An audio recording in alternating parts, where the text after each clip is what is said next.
program as we bring on a special guest. That sound didn't used to do that. Normally we have talk about things related to our collections, architecture, but we are so delighted today to welcome Dr. Jason Karlawish, who research and writes about issues at the intersections of bioethics, aging, and the neurosciences.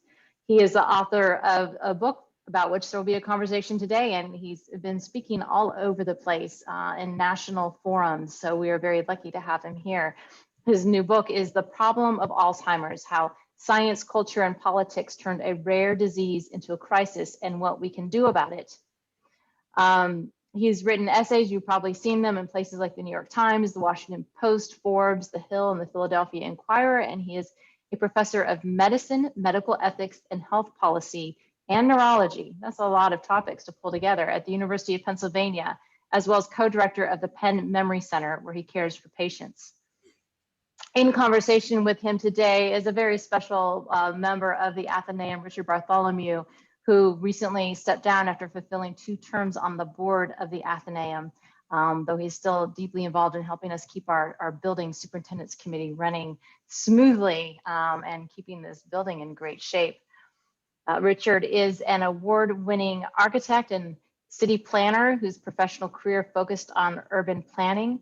He is a fellow of the American Institute of Architects and the American Academy in Rome, and his 45 years of practice include 25 years as a partner in the internationally known planning and design firm Wallace, Roberts, and Todd. In addition to his professional practice, Richard served for over 20 years as adjunct faculty at the University of Pennsylvania's Graduate School of Design in the departments of Architecture, City and Regional Planning, and Urban Design. He's also taught at the Wharton School's Real Estate program at Penn. But why he's here today in conversation with Dr. Karlawish is the relationship that he built with Dr. Karlawish in the years of caring for his wife, the amazing Julia Converse, through her journey with Alzheimer's. And I know you two have had many conversations together and worked together and about this topic and the very human personal repercussions of it. And we're looking forward to hearing the two of you today. I'll invite everybody, if you have questions during their conversation, to put them in the Q&A box or the chat box. I want to remind you that Dr. Karlawish is not serving here as anyone's personal physician, so he cannot give specific recommendations for treatments or procedures or processes for you to follow. And if you have those questions, to see your own doctor about those questions. But invite you to ask questions that come up in the process of the conversation between Dr. Karlawish and Richard Bartholomew. I will turn the screen over to both of you now. Thank you so much for being here, and invite everyone to join me in a virtual welcome. Thanks. Thank you, Beth. Well, first of all, Jason, congratulations on your book. I think it's essential reading for anyone with a loved one living with Alzheimer's. And it's also topical and important for everyone to read, especially in the context of what we've been living through this past year and the new consciousness regarding the important role of caregiving in our society. I doubt that there are many, if any, other persons who could have written this book, because it takes a very broad perspective.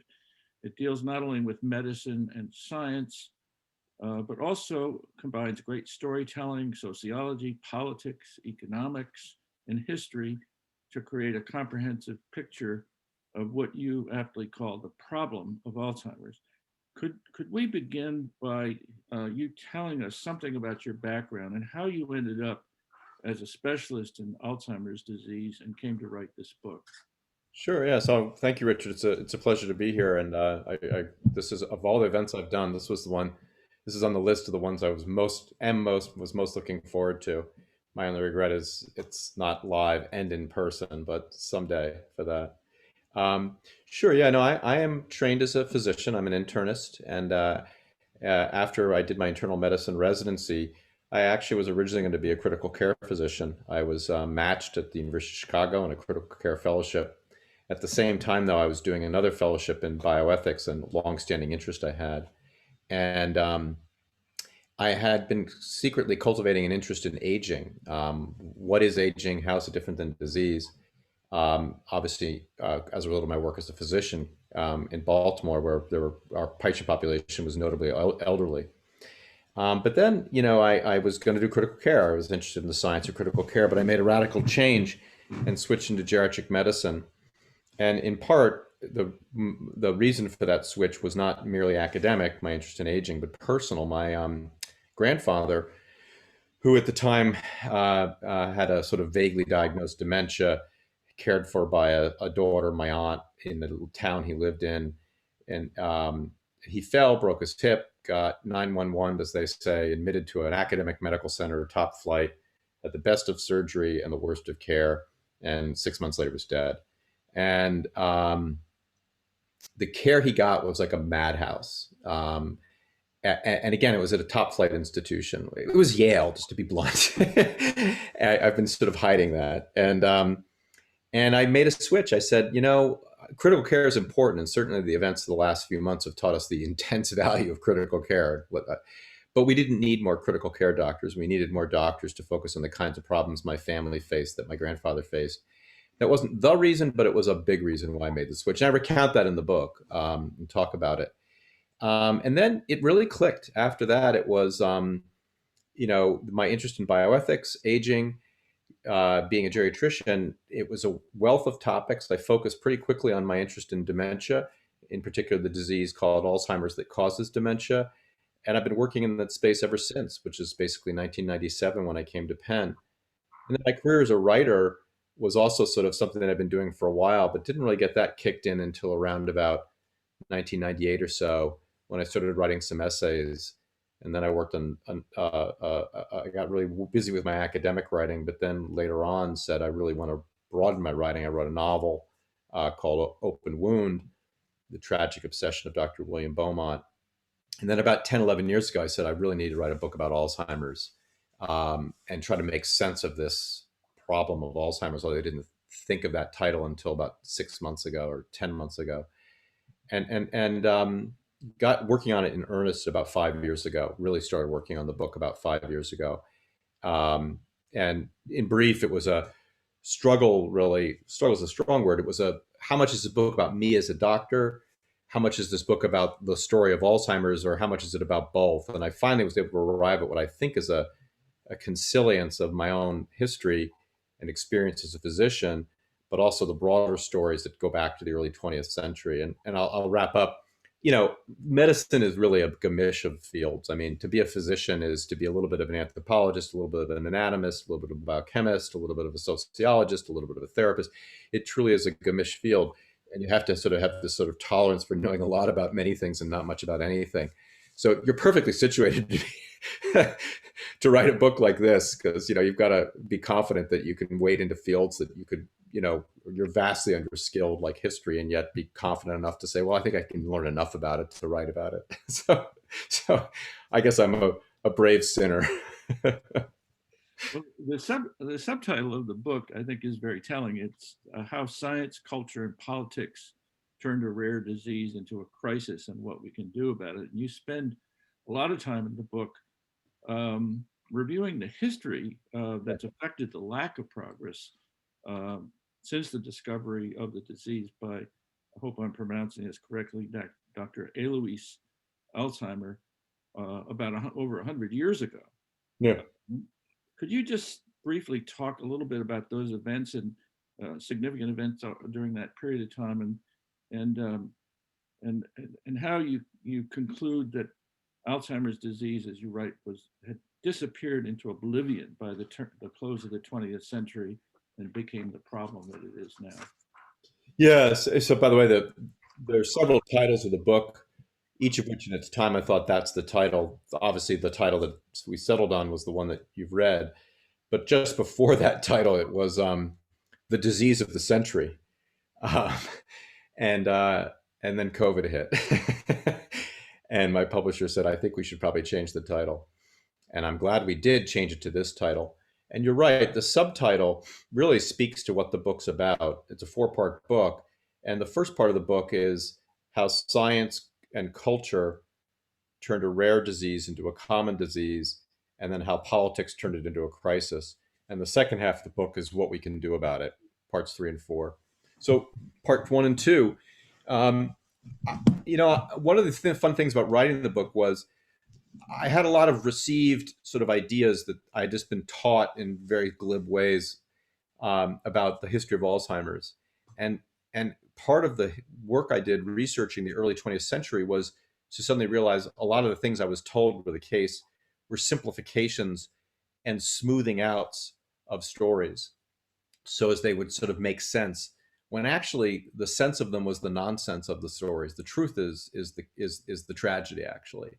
And Alois Alzheimer's did his work in the late 1800s into the early 1900s. He would die in 1914, a few years after, in 1914, of kidney failure in his 50s. And so these were he and his colleagues were all psychiatrists, and they were of a school of psychiatry that had two very distinct and important features. One, they were very enamored of the technology of microscopy. They were enamored of taking the brains of their dead patients, slicing them up, staining them, and looking at them under microscopes. And the second thing was they were German, and that's very relevant. They were either German nationals, German speaking, or German surrounding countries like Austria, and coming to Germany and or being in the German speaking countries was their field. That was very important for organizing their work. French, British, Italian, certainly American psychiatrists did not do this kind of work, which was this microscopy work. All of this is relevant because Alois Alzheimer's, he clearly was a bit obsessive. He meticulous microscopist was the phrase. And they did elegant work. If you look at the work these guys did, and they were all men, although there's one photo where there's an unidentified woman in a photo of the lab. Often that is the case in the early 20th century, the unidentified woman amongst the men. And they did really meticulous work that began to upend a belief. And it was a belief, namely, if you were elderly, and you had dementia, that was senility, and that was just an extreme stage of unfortunate aging. And their work in 1906, up to 1914, began to upend that. They began to say, we're seeing something distinct in these elderly people's brains that looks a lot like maybe there's a disease going on here, not just end stage aging. And it was very provocative work, very modern. And we're talking 19 teens. Remember I said they were German, and I keep on saying 1914, because as we know, something really awful happened in the Western world in 1914, and that was called World War I. It was going to be a lark. The Germans were going to march across, and it'll be all done in 6 weeks. And as we always know, the wars that we think will be over quickly turn into cataclysms. And World War I was an absolute cataclysm. Germany would, of course, lose the war. Millions would be killed, and Germany itself would be plunged into 3 decades of just collapse. And it's the collapse of the German social, cultural, and financial order that would destroy the science that Alois Alzheimer's was doing, literally destroy it. The asylums closed down, the funding, whatever was available through private wealth, disappeared. Moreover, anti-Semitism took hold. Many of these men were Jewish, and they would lose their positions, be expelled from their jobs. And in the end, of course, Nazism would take hold, and Nazism would endorse a series of ideas of disease and health that were antithetical to the kind of research that these physicians were doing. So essentially, had Alois Alzheimer's and his colleagues been able to proceed with the work that they were doing in the early 1900s, I can't say precisely when, but I think by sometime in the mid-20th century, we would have seen the kind of breakthroughs that we talk about that occurred in the 1980s or so in America. But it didn't happen because they were German, and Germany fell apart. And the lessons there are profound. It shows you how fragile science is, and subject to destruction. And then there's a coda to all this, and the coda to all this is Sigmund Freud. So Freudian theories of illness were sort of fringe theories until World War I hit. And what World War I did was woke psychiatry to a psychodynamic model of disease. And in brief, what was a fringe view of almost psychosexual dynamic theories of disease became the way to explain illness in an adult. And that had nothing to do with anatomy, nothing to do with histology. It had to do with psychodynamic theories. And that would dominate psychiatry for much of the 20th century, particularly in America, the victor in the Second World War. And American psychiatry was essentially Freudianism with an American twist until basically biological psychiatry returned in the 1970s. And that's why Alzheimer's disease just lay hidden for much of the 20th century in a way that is actually shocking, how it just was disappeared from the face. And so it was a fun story to tell, and difficult to research, but a lot of fun once I kind of began to figure it out to tell that story. Yeah, very interesting. I wonder if we could just start by clarifying some distinctions in terms. Yeah. Senility, which you mentioned, dementia, which you mentioned, mild cognitive impairment or MCI, and Alzheimer's disease and early onset Alzheimer's. Yeah, let's run through each of those like a glossary, and I'll start with dementia and that question, what's the difference between dementia and Alzheimer's, or are they the same thing? And I'll give you answers that reflect how currently, right now in 21st century world, we understand those concepts. Dementia describes chronic, progressive, disabling cognitive impairments. And the operative word there is disabling. Someone has trouble with memory, planning, attention, visual function, cognitive problems, and those problems are disabling. They can't manage their finances the way they used to, travel from point A to point B on their own, order off a menu. You can go down a list of various disabilities. So chronic, progressive, disabling cognitive impairments in an adult who prior didn't have those problems. That's dementia. There are many different diseases that cause dementia. One of those diseases is the disease called Alzheimer's disease, and you can identify distinct pathologies in a person with Alzheimer's. Other diseases cause dementia. If you leave an HIV infection untreated, in many patients, it ultimately will affect the brain and cause a dementia. Very different in the way it presents in Alzheimer's. Lewy body disease, which Robin Williams, the comic actor, had, a different cause, causes dementia. Syphilis, if left untreated in the 19th century, was the great cause of dementia, for example. So many different diseases cause dementia. Alzheimer's is one. Early onset Alzheimer's simply describes someone whose Alzheimer's disease is occurring before about the age of 65. And it's uncommon because most Alzheimer's disease is seen in individuals who are over 70, 75 years of age. So that's what early onset refers to. Yeah. That was the case with my wife, who was diagnosed when she was 61. Exactly. She had early onset disease by her age of onset. And if Alzheimer's was only the early onset form, if that's all that occurred, it would be a fairly uncommon disease. Probably about 300,000 people in America have early onset disease. Mild cognitive impairment is a quirky term, often known by its abbreviation, MCI, and it refers to cognitive changes that cause inefficiencies in daily activities. You can still do them, but it takes you longer, struggles. The reason why we care about MCI is some persons with MCI over time develop dementia caused by one of those different diseases I listed out. And in the book, I recount the history of MCI. I will take credit that I think I'm the first to do it. It was a heck of a lot of fun. I was able to interview these researchers at the Mayo Clinic. And let's just say there is no more quirky place in America than the Mayo Clinic. And without the Mayo Clinic, we wouldn't have MCI. It's a great story. And then you asked about senility. Senility is a term like insanity or imbecility, which I think has passed on into history. But once upon a time, senility was the diagnosis. And senility described dementia in an older adult, and it was a shorthand for saying extreme, unfortunate aging. Nothing you can do about it. That's just aging, just like with skin or other changes that occur. The best you can do is diet or lift it or whatever. But in the case of senility, it was just an aging brain. That term has been cast aside because we now recognize that different diseases cause dementia in the very old, not extreme aging. So that's the glossary. Very good set of questions. Yeah. And I think it's true that Alzheimer's is the predominant form of dementia. Is that correct? Especially in the early 80s, 1980s, that was the dominant view. I think it still is held as a view, but the more we study persons who in life we think had Alzheimer's and look at their brains and measure biomarkers in life, the more we see actually, and I'm going to use a quirky phrase, it's the pure Alzheimer's, only the two pathologies that are typical, is actually fairly rare. Most persons with dementia, particularly the older adults, 75 plus, you will find a variety of pathologies.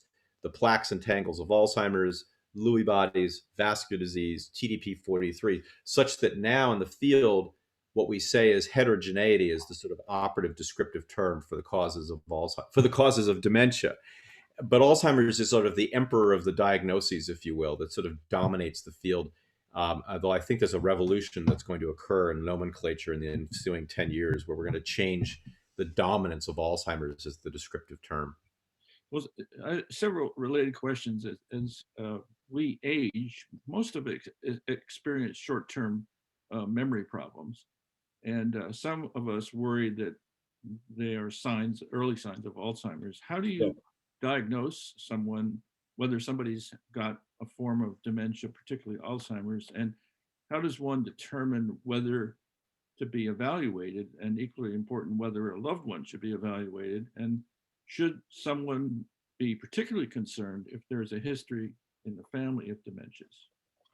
Of all the things you listed there, family history, I think, is the thing we should really deflate the concern around that, particularly if the dementia occurred later in life, 70 plus years of age. So parking that point, if you notice or you notice in someone else disabling cognitive problems, and again, I'm going to go back to that word, like, the classic story we hear from about December through January, February, March at the Memory Center is the botched up holiday event.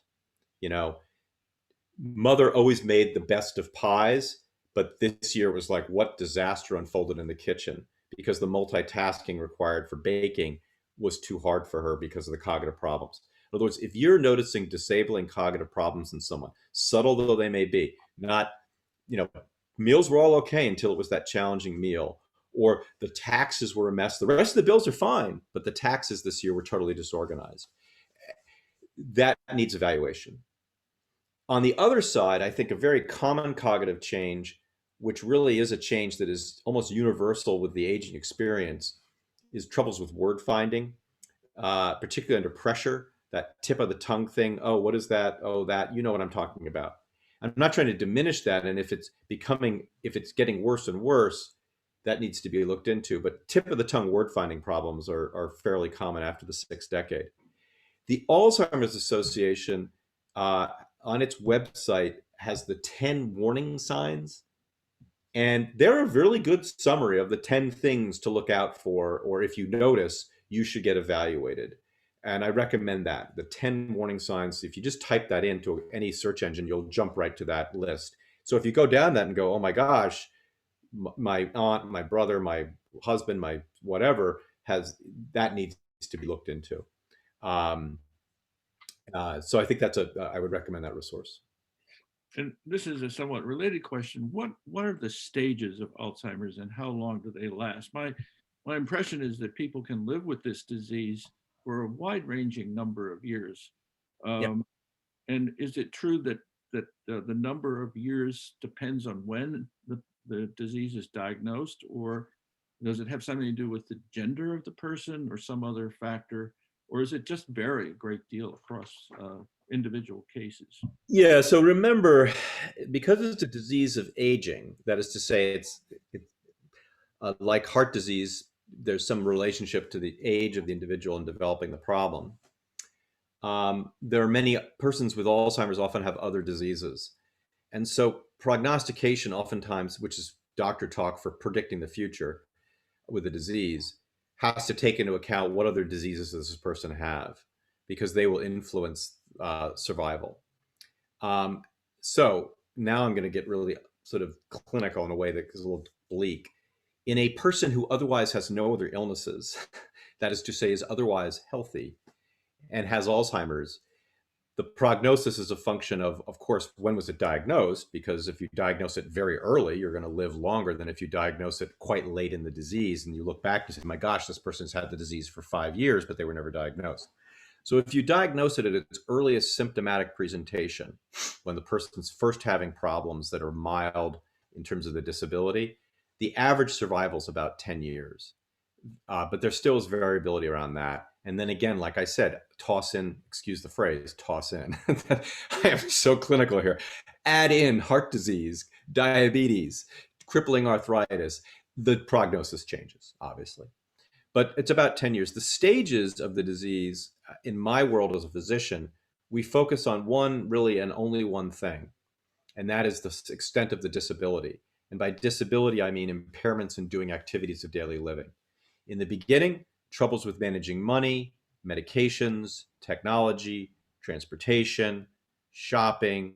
Later on, troubles with bathing, dressing, grooming, feeding. And you could bin those problems and come up with about 4 or 5 stages of the disease.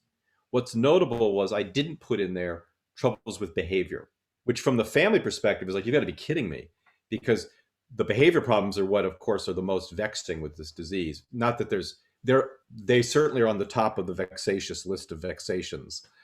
And yet they wax and wane with the disease, as opposed to the progressive disability that I described earlier. Alzheimer's and other diseases that cause dementia, like Lewy body disease, are ultimately terminal diagnoses. That is to say, if someone lives long enough with them, they will lead to death. They cause a person to die. And so we view this in some sense as a terminal illness, albeit over a period of time that can be as long as 10 years.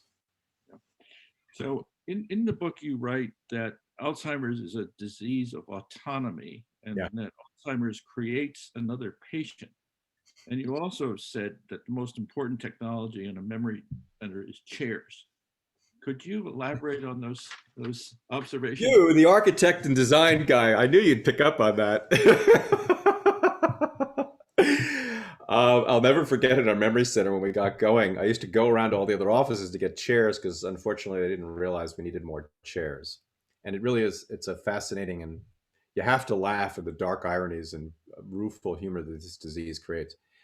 So I talked earlier how dementia is disabling cognitive impairments. And these disabilities are different than the way we traditionally conceive of disability. So when someone hears, oh, he is disabled, they immediately jump to a physical problem. You know, bone-on-bone arthritis, spinal cord injury, picket. And so there's a physical problem which is corrected by a physical device, a wheelchair, a scooter, a curb cut, a radar opening doors, whatever it may be. That's disability. Well, one of the insights I made as I wrote the book, and no one has disputed this, is that dementia is a disability, but it's a different kind of disability.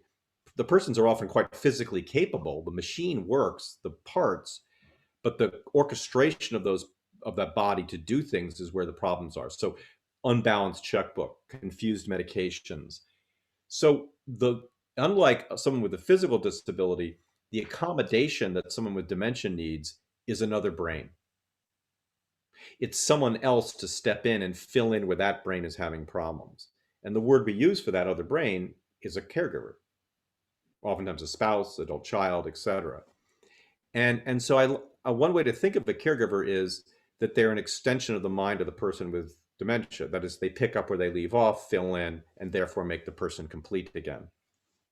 And of course, but a caregiver is a human, they're not a robot. And you can imagine this is a morally intense role. And so that's the sort of idea, if you will, of the second patient. It's not just time and task, that these morally intense roles to caregiving, and morally intense really does describe it, because they control the truth, among other things. And so that's why we often speak of the, quote, second patient. Many caregivers get pissed off if you say that, like, I am not a patient. And yet they have depression, they have anxiety, they experience ambiguous loss, etc. So back to the 2 chairs, in our memory center and in most good practices, if you're going to care for persons with dementia, living with dementia, you need space for their family member to be there as well. And it comes down to something as plain as extra chairs, because you need to have room for both, a waiting room that accommodates the extra space for the 2 people at least, sometimes more. But that's just the beginning of it, and only the beginning of the needs of the family member who is in this caregiving role. And I spend a fair amount of time in the book, writing about and reflecting on the role of the caregiver, because it is so significant. And part of the problem of Alzheimer's and why it's a crisis, particularly in this country, is our utter failure to address the care of the patients. And in particular, it begins with the failure to care for their caregivers. And it just gets worse from there. Well, and based on my own experience, when we started seeing you at the memory center, and we would have appointments after the first couple every 6 months, and you would meet with her individually, with me individually, and then at the end come back together, and she would be tested. I would be quizzed about what she could do and what she couldn't do, etc. But I always came away feeling that there was very little that a doctor like you can do for somebody with Alzheimer's, especially in the later stages, because it's a progressive disease. There's no cure. There's no remedy. The person you were really helping was the other patient. That was the caregiver, and giving guidance and advice to the caregiver to act as that, as you put it, the other person's brain. Yeah, I know. And from my point of view as a caregiver, I would say the disease is always one step ahead of the caregiver. So it's a challenge to predict where the next problem is going to be in terms of behavior and so forth. Yeah, I have to say my practice is almost a 19th century practice. Well, I shouldn't say that because I'd probably be doing bloodletting or something like that. But I jest in a way that might be inappropriate. In a typical month, in a typical clinic, I might write at most 1 or 2 prescriptions. Whereas when I used to be a general internist, I would finish a clinic with multiple prescriptions written. And I think it's one of the reasons why many physicians don't find dementia practice very interesting, because there's not a lot to do in terms of traditional 21st century doctoring, namely prescriptions and drugs and things. And I get that sentiment. But you picked it right, Richard, which is a lot of what dementia care is assuring that the disabilities of dementia are addressed.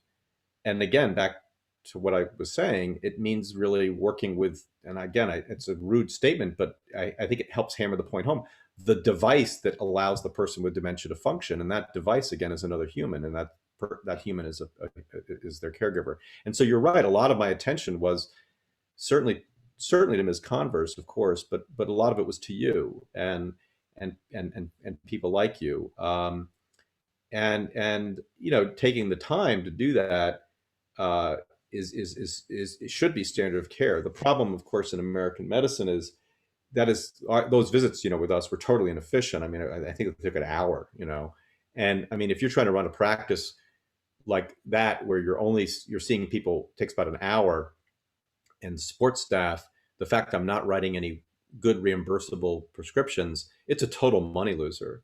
And it's why one of the reasons why care is so bad out there, because there's just no business model for this disease. And that's a very distinctly American problem. If we lived in the Netherlands,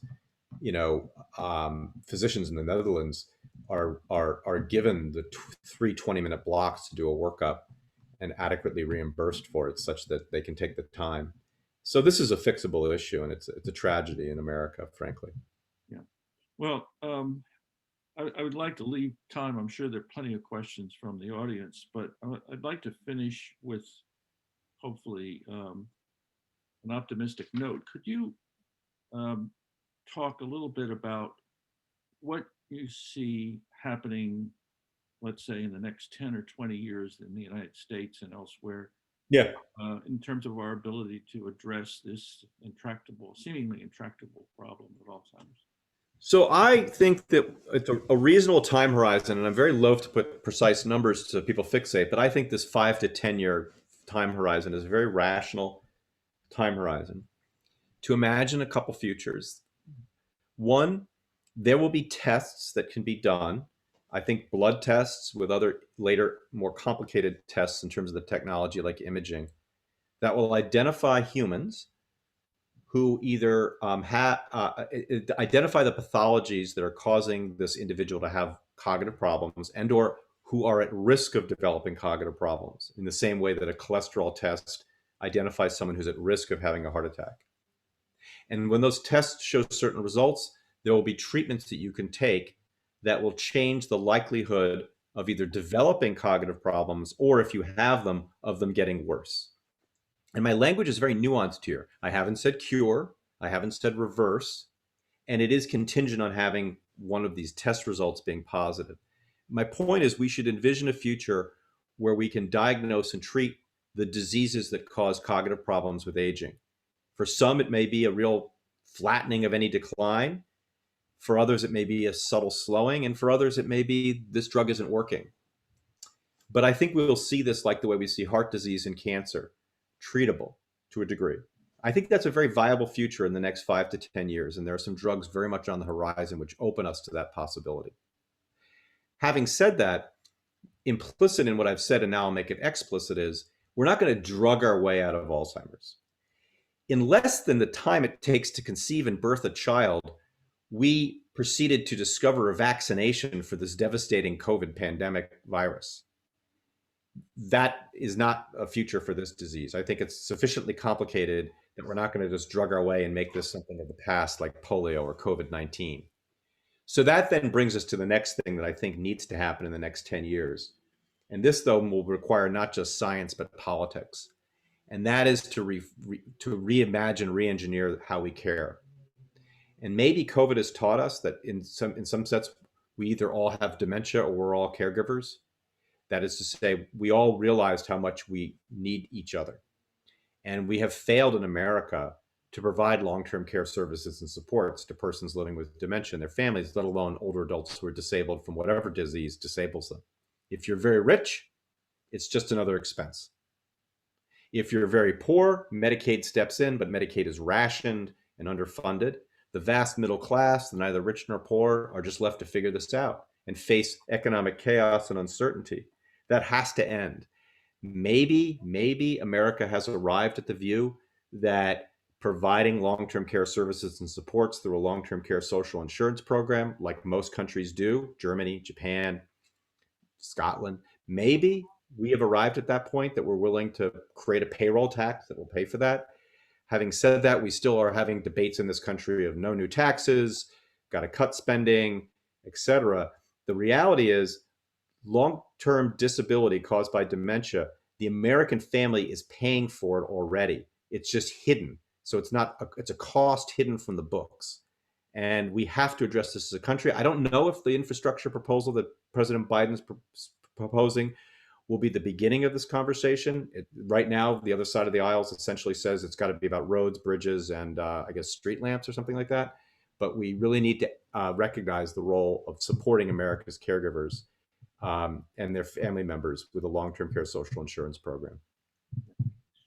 Beth, I think we're ready to take some questions. Yeah, that'd be great. Any questions for us? Wonderful. Yes, they're coming in. I want to start first. Stephen's taking us right back to your early talk about the Germans, and he's curious what was it that they were seeing in their histological work in that pre-World War I era? They were seeing under the microscope. They were seeing between the neurons a densely staining plaque. That's what they called it.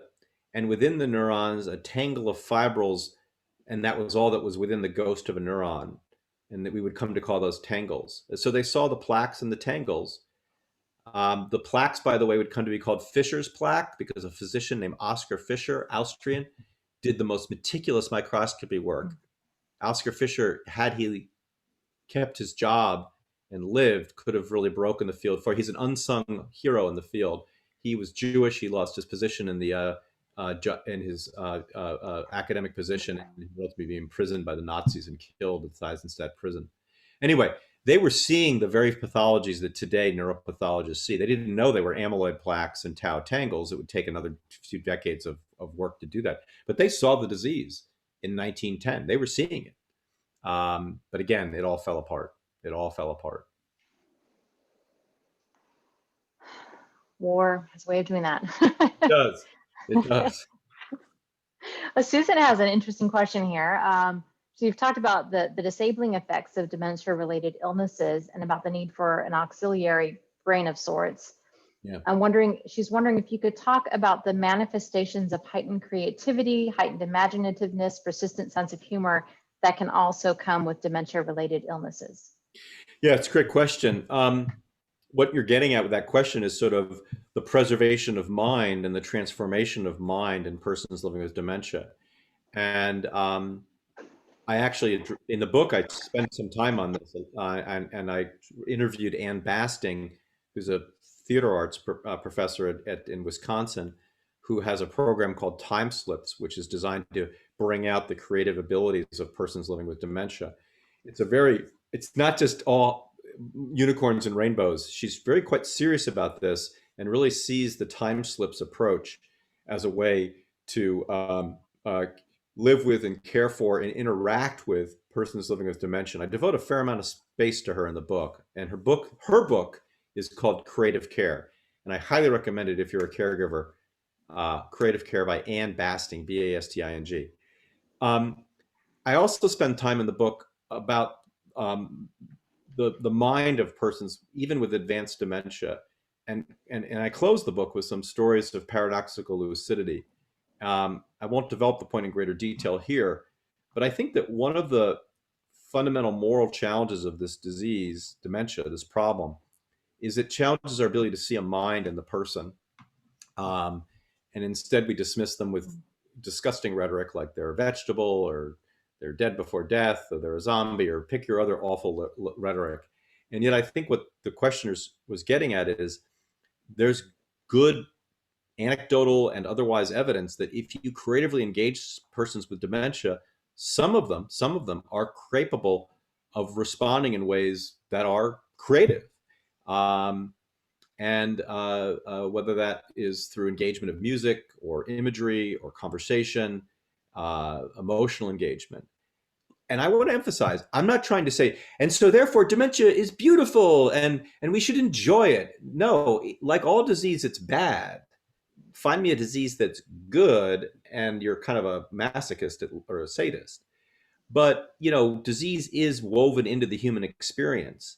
And what's very unique about this disease, it is a human disease. It is the disease of autonomy. And I think we have a moral obligation to engage persons with dementia as persons, not because we think it's going to be just fun, but the alternatives are bleak and soul sucking. So anyway. This is really fascinating. And so I've noticed the book is available on bookshop.org. So I think no doubt Tess will get that up on our bookshop.org site on our website, as well as yours. Blue cover. I did not choose the color, but I was so impressed. It's available in ebook as well as audiobook. So you can listen to it while you run. Yes, at the end, Tess will put up the website where you can click and purchase Dr. Karlawish's book, and she'll also add Ann Basting's as your recommendation. We have a little section where authors that speak with us recommend books, so we'll put that there. We're also going to reach out to Head House Books. You have offered to sign books that people. Yeah, I think buy any, I'll pop over, put some ink on them. Oh, and she'll be very nice. Folks, I bet you one question you have in the chat repeated is, what can I do to maintain my brain health? Yes, that was the next question I was gonna get to here. Yeah. Are there things we can do to stave off or prevent Alzheimer's, from Linda? And the answer is yes. There are things you can do that maintain your brain health, that stave off dementia. So this isn't just anecdote. 4 decades of good research across multiple well-done studies have shown a consistent finding that the risk of developing dementia has been declining. I know that sounds, well, wait a minute, I thought you said this was a crisis. Well, it's a crisis for a lot of reasons, one of which is one of the chief risk factors to get dementia, to develop dementia, is aging. And there are a lot more older people than there used to be. It's just that the risk is lower. And the studies all point to a similar set of lifestyle behaviors, et cetera, that are associated with preserved brain health. And in short, a very simple answer to the question is a website produced by AARP called for their Global Council on Brain Health. Global Council on Brain Health. And I'm a member of it, full disclosure. But what we've done is we've assembled all the literature on the various lifestyles, habits, behaviors that are claimed to maintain brain health, and summarized it with a sort of recommendations about what has good strength of evidence of things to do, what's a little sort of overhyped and probably not worth the time and money. And so I strongly recommend going to the Global Council on Brain Health. The materials we produced are written in a very straightforward way. They're non-technical, designed for just somebody who wants to know and doesn't need to get too deep in the weeds. The brief answer, though, is it's not that hard. That is to say, the things that you need to do. I'll give you one pearl, and otherwise go hit their website. What's good for your heart is good for your brain, and there's very good, consistent data that preserved cardiovascular health is associated with preserved brain health. But that's just one of things that we talk about on the council's site. Perfect. I just put that up there, and that answers Steve's question as well. Richard. One of the stories you tell in the book that I loved was the difference between the brain of a bus driver versus a taxi driver in London. Yeah. You want to hear it? Okay, it's very brief. The map of London is, of course, a mess. Well, whatever. It's not the quadrilled streets of Center City, Philadelphia, or Haussmann's Paris. It's the product of British ingenuity. It's a mess. And yet, if you're a taxi cab driver in London pre cell phone, you had to be on the knowledge. And being on the knowledge meant that you learned the map of London. So when someone said they wanted to get to 20 Earl's Court, you knew where that was and all the various ways to get there. And so it's a very complex visual spatial map that you have to learn. Our hippocampi have a series of neurons called place neurons. And they're brilliant. And animal studies of these show an animal will learn its cage and the place neurons all fire and grow. A bus driver in London drives a route and it's her route and that's her route. If you look at the size of the hippocampi of bus drivers versus taxi cab drivers on the knowledge, the taxi cab drivers have really big hippocampi. And the bus drivers, they're not that big. They're just ordinary size, excuse my scientific language. And what we think is going on there is the act of learning the knowledge and practicing the knowledge, dare I say, builds those place neurons. We call them place neurons in the posterior hippocampus. And the bus drivers don't have that. Well, why that's relevant isn't just, wow, that's really fascinating science, and isn't that cool, and maybe I'll become a taxi cab driver. The reason why we care about that is because my dog's having an event. They show the benefits of education and training on building neurons, on building brain health. And that's very compelling data about how there's something to be said for exercising a brain, dare I say, and preserving brain health, being on the knowledge, if you will. Well, I think that's got to be our new little marketing blurb for the Athenaeum. Yeah, it's all brain health. All about brain health here. One of our guests says that they have a diagnosis of mild dementia and major neurocognitive disorder, and wondering where those two fall in the vocabulary of diagnoses. Yeah, so mild dementia just describes the stage of dementia. That is to say, mild stage dementia. The stages we often talk about are mild, moderate, severe, profound, and terminal. And major neurocognitive disorder is a fairly recent addition to the nomenclature that was produced by the American Psychiatric Association as their alternative term for dementia. Major neurocognitive disorder, and they decided on that term because they felt that the term dementia was stigmatizing, and that major neurocognitive disorder would not be, and so that's why they used the term. The interesting history behind that was supposedly much of the sort of reason why they chose major neurocognitive disorder over dementia was persons with HIV objected to the term dementia. They felt that it was associated with older adults, and they felt that that was inappropriate. I'm not saying it's right or wrong. It's just a new neologism, if you will. I find the term neurocognitive disorder to be a bit of a pleonasm, like neurocognitive. It's like, cardiac heart. They mean the same thing. So it's sort of whatever. it has not caught hold outside of the sort of psychology, psychiatry profession, neurocognitive disorder. Rana is wondering if we're getting anywhere closer to having perhaps a blood test that would identify the likelihood of Alzheimer's. Very close, very close. The advances in some very sophisticated ways to analyze blood are allowing us to detect the pathologies that are in the brain in the blood. And I think it's only a question of when and how that we'll be able to take a blood tube and a tube of blood and say, your marker suggests that in your brain is the pathologies of Alzheimer's. And that explains why, for example, you're, didn't balance your checkbook, etc., or that you're at risk of not balancing your checkbook if you live long enough, given this blood test result. So I think that's a question of not whether, but when those tests will be available. Yeah. And is that something that probably will be mostly if someone has a family history, there'll be more, or it's just, hey, if I'm curious, I'll get the blood test. I thought that curiosity killed the cat, but anyway. Yeah.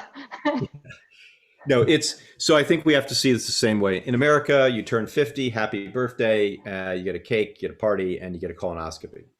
And they're dropping that age down because we've discovered we can still have a good sensitivity of detection at 48, whatever.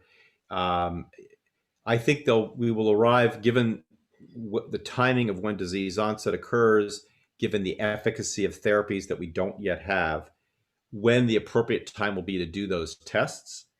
And based on the results, start a treatment. Right now, without a treatment, those tests do become an act of curiosity. That is to say, I'm very information seeking, so I would like to know. I will say that as a health system, I think that the value of that is less than, say, giving people access to tests that lead to interventions. There's just so many things we can hand out as a healthcare system before we sort of run the bank. I do predict that in time, we will have direct-to-consumer testing for these markers, because back to Richard's point, if the fundamental problem with Alzheimer's is loss of self-determination, most tests that are about self-determination, matters of intense privacy and identity, make their way to direct-to-consumer. Pregnancy tests, HIV tests. It's interesting, the pregnancy test is a fascinating history. The society resisted giving women that power, but women insisted, this is my body, my future. I will plan it the way I want. I want to know if I'm pregnant when I want to know it. And so those were available. I have the feeling that the same kind of ethos surrounds tests for Alzheimer's disease and related pathologies. So Linda is wondering, related to this, I guess, is if Alzheimer's can be an inherited disease. It can be. Genetic. Yeah. It can be. There's no question. On the early onset, we've identified many of the genes that cause early onset, although we have many patients at early onset who don't have, we haven't identified genes, and maybe it's not primarily genetic. The majority of cases, patients, excuse my term, persons, are late onset, and we've identified genes there that increase the likelihood, but I don't think the data show they're not determinative. So, a determinative gene is if you have this gene, if you live long enough, you'll get the disease. That is not the case with the apolipoprotein E gene, which, if you have the E4 form, increases your likelihood of developing Alzheimer's, but does not guarantee it. And so I spend a lot of time sort of backing people off the genetic cliff. Most diseases of aging are a combination of lifestyle, exposures, genes, etc. The genes are operative pre-aging, during development, and Alzheimer's and other diseases of aging are post-evolutionary phenomena. So genetics is just far less operative, but it's there. I think, well, one last question. You'd spoken about the need for government funding for this, but the challenge, and do you see a path forward to get that infrastructure needed for dementia caregiving support? So Congress has been brave in in giving funding for research, and there's been a tremendous boost in research funding, and that's bipartisan, and that's commendable, and that's been going on since about 2012. Um, I I think we're still in a political conversation about the degree to which we, the people, in solidarity, want to support each other to reduce the devastating risks of disability. Right now, we have over leveraged the American family to say, this is your problem, you're in charge. And I just think that that is not a proper balancing given the sort of vast size of the risks of disability. We recognize that with respect to health insurance by the 1960s with the passage of Medicare. I think the reason why we were able to ignore long-term care was we had this built-in workforce known as the American woman, who would just do what needs to be done and step in, and and the large extended family, and those just don't operate anymore. And I think it's inappropriate to expect that certain people, by who they are going to just fall into these roles. The family still should be the primary provider of care, but the family has to be supported to do this. You just can't expect the American family to shoulder this burden. It's inappropriate. Well, Yeah. thank you. We are a couple more questions still out there, but we are up to our time, and this has just been a fabulous hour. We could probably continue this conversation, as Richard, you were saying right before we went live that this conversation could go on for many hours. So we'd love to have you back sometime to continue that conversation. In the meantime, as Dr. Karlawish said, education, learning is great for your mind and staving off diseases like dementia. So Tess, will you pop up where people can buy his book? Great means of education. Pick up the book and read it and learn more. And I've no doubt wherever you get it, if you can, Dr. Karlawish should be more than happy to sign it for you. And we invite you to attend our other programs. Tonight at 6 o'clock, we have Dr. Elena Roberts speaking about the relationships of Native Americans and African Americans in the Midwest during Reconstruction. I hope you will join us for that program. And on Thursday, Dr. Nina Gelbert, Women of Science and the French Enlightenment. So that should also be a great program at 6 p.m. on Thursday evening as we move out of May and then slowly into June next week with more programming. We're so pleased that you joined us. Look forward to seeing everybody again, and invite you in the chat to send your thanks to Dr. Karlawish and Richard Bartholomew for this wonderful conversation. And thank you very much. This has been fantastic. And Jason will get you here. Thank you. Richard, I will do a great tour. I look forward to biking over. I live I live near the prison, Eastern State Penn. So okay. Over. And if anyone, I have a website, jasonkarlawish.com, just myname.com. Feel free to visit it. There's links to my writings and books and other things. So love to see it. So perfect. Thank you. This has thank been so you, wonderful. And thank you to all who attended. Have a great afternoon. And thank you, Richard. Great moderation of this conversation. That was marvelous. Bye, everyone. Okay. Bye.